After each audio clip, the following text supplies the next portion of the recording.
Hola, soy Paula Muñoz Cámara, de la Falla Poeta Llorente, del sector Quart de Poblet Xirivella. Tengo 27 años y estoy trabajando en las oficinas centrales de Consum, diseñando y gestionando todos los productos de marca propia.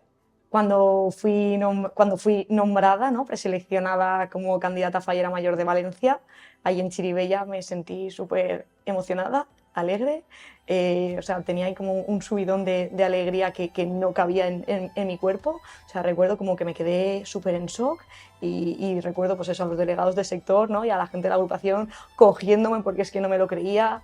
El paseillo, ¿no?, hasta llegar al escenario, hasta subir al escenario fue genial. Me sentí súper arropada por toda la comisión, por toda mi familia, por toda la gente cercana y la verdad que ha sido una experiencia inolvidable, una noche mágica. En mi falla, en Poeta Llorente, hemos tenido de la corte infantil a Blanca Chaparro, ¿vale? Y hemos tenido también de la corte mayor a Beatriz Ramos. En cuanto a artistas falleros, te podría decir, ¿no?, Manuel Algarra. Yo creo que hacía las fallas muy guays, unos monumentos falleros preciosos, ninots, la decoración, el colorido, todo tenía ahí una delicadeza espectacular. Y también te podría decir, en cuanto a artistas falleros de fallas infantiles, Enric Ginestar, ¿no?, porque al final los niños infantiles también el colorido, la delicadeza que tienen todos esos ninots, pues molan mucho los monumentos. En cuanto a indumentaria valenciana, me parece pues es una tradición, ¿no?, historia, pues eso es un arte, ¿no?, es magia. Me hace los trajes mi madre, está actualmente trabajando en ROA y pues nada, ha sido una experiencia espectacular poder ir eligiendo desde las manteletas, lazos, lazadas, puntillas, todo al detalle con ella. Ha sido un año maravilloso.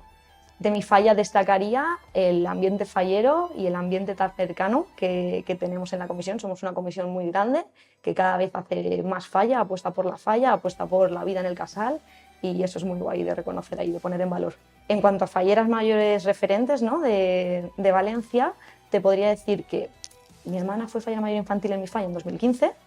Justo al año siguiente, en el 2016, salió Sofía Soler, fallera mayor infantil de Valencia. Entonces yo creo que me reengancho un poco con todo el mundo de falleras mayores, ¿no?, que yo empiezo a conectar mucho pues eso, con Alicia Moreno, que fue en el 2016, y a raíz de ahí yo creo que todas han tenido pues eso, su punto, su toque, ¿no?, especial o algo que destacar. Pero si te tuviera que decir algo, te diría, yo creo que como no, Marina Civera, por todo el tema de la indumentaria, ¿no?, de hasta dónde lo ha llevado y a lo más alto. Yo creo que debería ser la fallera mayor de Valencia para aportar a Valencia, ¿no?, la cercanía, la humildad, la naturalidad de una fallera valenciana de toda la vida y poder, ¿no?, acercarte a toda esta gran comisión, ¿no?, o este gran colectivo.